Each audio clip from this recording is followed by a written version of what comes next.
और मोदी जी क्या हाल है? ठीक तो है सब? कुशल मंगल है सब? अंडे की दुकान कैसी चल रही है आपकी? अखिलेश सब कुछ ठीक है, दुकान भी अच्छी चल रही है, ऊपर वाले की कृपा है। तुम बताओ तुम्हें क्या चाहिए आज? मोदी जी आपकी अंडे की दुकान पर आए हैं हम, तो खाली तो आए नहीं होंगे, कुछ ना कुछ तो चाहिए हमें। ऐसा करो एक उबला हुआ अंडा दे दो मुझे, आपकी दुकान का अंडा खा के मजा आ जाता है। अरे लालू जी और राहुल भैया भी आ गए। अखिलेश मैं तो हमेशा अच्छे ही अंडे बेचता हूँ, ताजे और अच्छे अंडे, इसीलिए ग्राहक मेरे पास आते हैं। लालू जी आपको क्या चाहिए बताओ? मोदी जी आज घर से कुछ खा के नहीं आया हूँ, मन बना के आया हूँ, आप ही की दुकान का ऑमलेट खाऊंगा।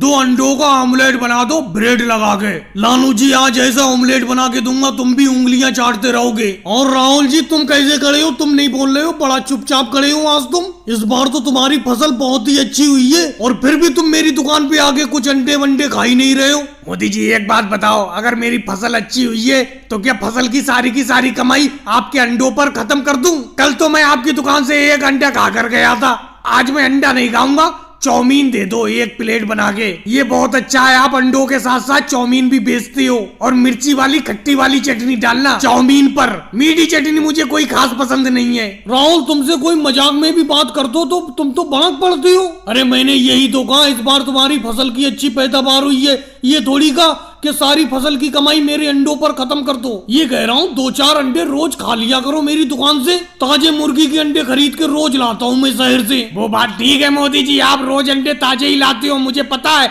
आपकी दुकान बहुत अच्छी चलती है, अच्छा माल बेचते हो, लेकिन कम से कम जो चीज मन होगा खाने का वही तो खाऊंगा मैं। चाउमीन दे दो 1 प्लेट मुझे, अंडा तो फिलहाल मैं नहीं खाऊंगा, कल मैंने अंडे खाए थे, और इस गर्मी में ज्यादा अंडे खाना भी नहीं चाहिए। राहुल तुम्हें चाउमीन से मतलब है, तुम चाउमीन पकड़ो। यहाँ मेरी दुकान पे खड़े होके ये क्यों कह रहे हो कि गर्मी में ज्यादा अंडे नहीं खाना चाहिए? तुम्हारी बात सुन के मेरे ग्राहक भड़क सकते हैं। और भाई लोगों को वीडियो को लाइक करो, चैनल को सब्सक्राइब करो। तो मोदी जी आपकी 1 किलो कपास हो गई, लो 1 किलो कपास ले लो। लेकिन मोदी जी एक बात बताओ, 1 किलो कपास का आप क्या करोगे? बहन सोनिया जी वैसे तो मैं 10 किलो कपास लेने के लिए आया था, सर्दी के दिन आने वाले हैं, मैंने सोचा एक रजाई बना लूंगा, लेकिन तुम्हारे कपास के दाम सुन के मैं 1 ही किलो कपास ले रहा हूँ। एक बात बताओ, आप कपास को इतना महंगा क्यों बेच रही हो? इतना महंगा तो कपास शहर में भी नहीं बिकता होगा, जबकि ये कपास आपने अपने खेत में ही उगाया है। मोदी जी मैंने अपने खेत में इस कपास को उगाया है, तो इसका ये मतलब थोड़ी मैं फ्री में आपको दे दूं। मैं 50 रुपए प्रति क्विंटल के हिसाब से कपास बेच रही हूँ, कोई महंगा कपास बेच रही हूँ। आपको नहीं लेना है तो शहर से ले लो, जाके जाओ। बहन सोनिया जी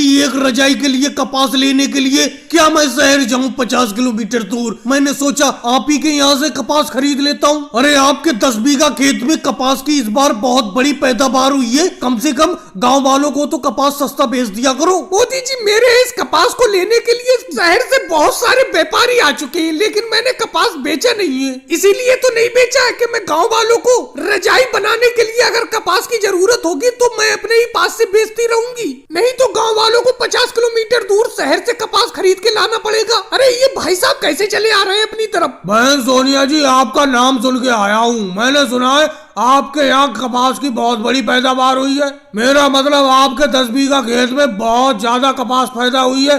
मैं सारा का सारा कपास खरीदने के लिए आया हूँ। मेरा शहर में कपास का बहुत बड़ा बिजनेस है, बेचोगी सारा का सारा कपास? बताओ किस दाम में खरीदोगे भाई साहब मेरे कपास को? 60 रुपए प्रति किलो के हिसाब से सारा का सारा कपास मैं आपका खरीद लूंगा। देखा मोदी जी, आप 50 रुपए किलो के हिसाब से कपास नहीं खरीद रहे थे, और ये देखो मेरा सारा का सारा कपास खरीदने के लिए शहर से एक व्यापारी आ गए, मैं इन्हीं को इकट्ठा कपास बेच दे रही हूँ। क्या करूँ? तुम गाँव वाले महंगा कपास खरीदोगे नहीं मुझसे? नहीं बहन सोनिया जी पहले तो मैं 10 किलो कपास लेना चाहता था, लेकिन आपके दाम सुन के 1 किलो कपास लेने लगा, लेकिन अब इन भाई साहब ने आपकी सारी कपास के 60 रुपए किलो के हिसाब से दाम लगा दिए, तो अब मैं भी मानता हूँ कि कपास के दाम वाकई में ज्यादा हैं। तो ऐसा करो आप 10 ही किलो कपास दे दो मुझे। और भाई लोगों को वीडियो को लाइक करो, चैनल को सब्सक्राइब करो। मोदी जी बहुत ही मजा आ रहा है आपके साथ मोटरसाइकिल पे पीछे बैठ के। लेकिन मोदी जी ये तो बताओ, ये मोटरसाइकिल आपने खरीदी कितने की?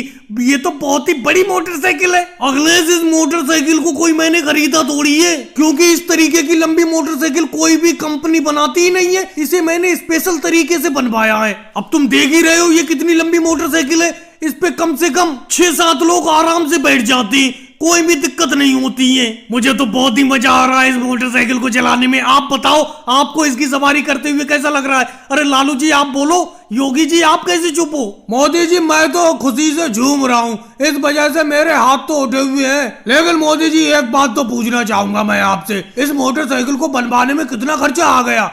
मतलब कितना पैसा लगा है टोटल? ये ना ही पूछो योगी जी तो ही अच्छा है, क्योंकि तुम देख ही सकते हो 3 मोटरसाइकिल के आदमी इस एक मोटरसाइकिल पे बैठ सकते हैं, इसीलिए 3 गुना ज्यादा पैसा लगा है इस मोटरसाइकिल को बनाने में। अरे मोदी जी वो देखो सामने राहुल आ रहा है, राहुल को भी मोटरसाइकिल पे बैठा लो और वो अपनी तरफ बड़ा चला आ रहा है। अरे मोदी जी अपनी मोटरसाइकिल को यही रोक लो, यही रोक लो। तुमने सब लोगों को बैठा रखा है, मुझे भी अपनी इस मोटरसाइकिल पे बैठा लो। राहुल एक बात बताओ, कहाँ पे बैठा लूं इस मोटरसाइकिल पे? पूरी की पूरी मोटरसाइकिल तो पहले से ही सुबह से ही फुल हो गई। मैं कल इस मोटरसाइकिल को खरीद के रात में लाया था, अब देखो जैसी सुबह हुई सब लोग घर चले आए, बोले लॉन्ग ड्राइव पर चलते हैं। अब मैं इनके साथ लॉन्ग ड्राइव पे जा रहा हूँ। इसमें देखो लालू जी भी है, शिवराज सिंह जी भी है, अखिलेश भी है, योगी जी भी है। अब मोदी जी एक बात बताओ, इतने लोगों के नाम तो गिनवा रहे हो, अगर मुझे भी साथ में बैठा लोगे तो कौन सी बात हो जाएगी? राहुल तुम तो मोदी जी के पीछे ही पड़ गई है। बताओ इस मोटरसाइकिल पे कहीं बैठने की जगह है? कहाँ पे बैठोगे तुम? मोदी जी जल्दी जल्दी से इस मोटरसाइकिल को तेजी से लेके चलो, क्योंकि अपना लोगों को इस मोटरसाइकिल से बहुत लंबी ड्राइव पर निकलना है, बहुत लंबी दूरी तय करना है। जल्दी चलो। वैसे मोदी जी एक बात कहूँ, इस मोटरसाइकिल को मुझे चलाने के लिए दे देते तो मजा ही आ जाता। शिवराज सिंह जी जैसे बैठे हो वैसे ही बैठे रहो बीच में, समझे? कल ही मैं मोटरसाइकिल खरीद के लाया हूँ, लंबी मोटरसाइकिल है। इस मोटरसाइकिल को मैं सही से नहीं चला पा रहा हूँ, तुम क्या चलाओगे? चलो सब लोग एडजस्ट। मोदी जी ये आप बहुत अच्छा काम कर रहे हो, घर घर जाकर हर गरीब के घर पर राशन की एक थैली पहुंचा रहे हो। लेकिन इतना तो बता दो, इस थैली के अंदर क्या क्या सामान है, क्या क्या है बताओ। बहन मायावती जी इस थैली के अंदर 1 हफ्ते के खाने का राशन है, 2 किलो चावल है तो 1 किलो दाल है और थोड़ा सा नमक है। लेकिन मोदी जी आप कह रहे हो कि 1 हफ्ते का सामान है ये खाने का, 1 हफ्ते तक ये राशन कैसे हो जाएगा हम लोगों के लिए? आप 2 किलो चावल बता रहे हो, 2 किलो चावल तो मैं 1 दिन में खा जाती हूँ। चलो कोई बात नहीं, जितना भी राशन दे रहे हो आप अच्छा कर रहे हो, लेकिन इस राशन के साथ अगर 200 ml सरसों का तेल मिल जाता तो दिन न्यारे हो जाते। पहली बात तो बहन मायावती जी एक बात बताओ, अभी आप कह रही हो कि 2 किलो चावल आप एक ही दिन में खा जाती हो, क्या पूरे दिन खाने पे ही रहती हो? और रही सरसों का तेल देने की बात, सरसों का तेल बहुत महंगा है, सरसों का तेल मैं नहीं दे सकता किसी को भी। पता नहीं क्या बात है, मैंने सोचा गांव के गरीबों में राशन बांट देता हूँ, लेकिन फ्री में राशन लेने पे भी लोग नोक झोंक निकालते रहते हैं, ये बात मुझे अच्छी नहीं लगती। और बहन सोनिया जी आपको तो राशन मिल गया, अभी मैंने आपको 1 राशन की थैली दी है, आप कैसी खड़ी है? मोदी जी अगर 1 राशन की थैली और मिल जाती तो मजा आ जाता।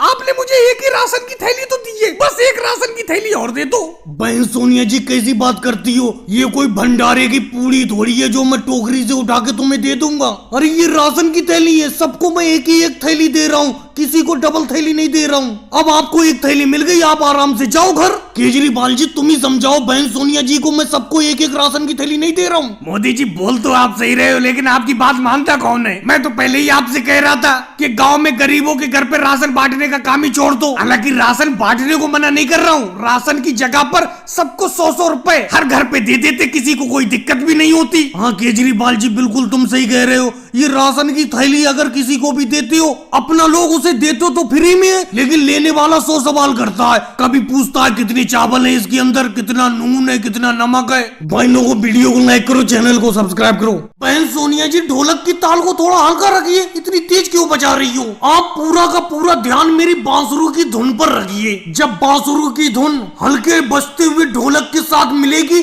तो बहुत ही आनंद आएगा। क्यों राहुल योगी जी, मैं सही कह रहा हूँ कि नहीं कह रहा हूँ? मोदी जी आप बिल्कुल सही कह रहे हो, मेरा तो पूरा का पूरा ध्यान आपकी बांसुरी पे ही है। बहुत बढ़िया बांसुरी बजाती हैं आप। मम्मी जी मोदी जी बिल्कुल सही कह रहे हैं, ढोलक हालांकि आप बहुत अच्छा बजा रही हो, लेकिन ढोलक को थोड़ा हल्के बजाओ। मोदी जी की बांसुरी की धुन से आपके ढोलक का ताल थोड़ा ऊपर जा रहा है, इसीलिए ताल को थोड़ा हल्का रखो। मेरे बेटे राहुल तू भी मोदी जी की बातों में आने लगा। हालांकि मोदी जी बांसुरी अच्छी बजाते हैं, लेकिन मेरा भी ढोलक बजाने में नाम है चारों तरफ, मैं भी ढोलक बहुत अच्छा बजाती हूँ। क्यों योगी जी आप कैसे चुप बैठे हो, आप क्यों नहीं बोल रहे हो? सोनिया जी आपका ढोलक का आवाज अच्छा है, मानता हूँ इस बात को, लेकिन मोदी जी की बांसुरी की धुन मुझे बहुत ही अच्छी लग रही है। मैं तो मोदी जी की बांसुरी की धुन में बिल्कुल खो गया।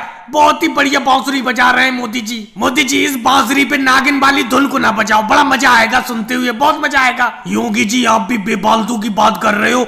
यहाँ पे अपना लोग पहाड़ी पे बैठे हुए हैं और यहाँ चारों तरफ सांपों का भी काफी बसेरा है। अगर मैंने बांसुरी पे नागिन वाली धुन बजा दी तो यहीं पे कोई सांप ऊप निकल पड़ेगा, इसीलिए जो मैं धुन बजा रहा हूँ उसी को आराम से सुनो। अरे मोदी जी नहीं, योगी जी की बातों में मत आओ। आप जो धुन बजा रहे हो मुझे तो सुनते हुए बहुत ही मजा आ रहा है, लेकिन ये मोदी जी एक बात बताओ, ये बांसुरी की धुन आप बजाना कहाँ से सीखे? राहुल तुम भी बेफालतू की बात करती हो। मैं बांसुरी की धुन कैसे सीखा, ये कोई बात है? अरे बचपन से ही मुझे बांसुरी बजाने का बहुत बड़ा शौक था, इसीलिए बांसुरी बजाते बजाते बांसुरी की धुन बजाना सीख गया मैं। जैसे कि राहुल तुम्हारी मम्मी बहन सोनिया जी भी कितना अच्छा ढोलक बजा लेती है, वो ढोलक कहाँ से सीखी? मोदी जी ये राहुल तो बेफालतू के सवाल करता रहता है। अरे कला भी कोई सीखने की बात होती है, कला तो अपने आप आ जाती है। अब देखो मुझे ढोलक बजाने की कला आ गई, मुझसे अच्छा गाँव में कोई ढोलक नहीं बजाता है। वैसे मोदी जी को बांसुरी बजाने की कला आ गई, मोदी जी से अच्छे गांव में कोई बांसुरी नहीं बजाता। और भाई लोगों वीडियो को लाइक करो, चैनल को सब्सक्राइब करो।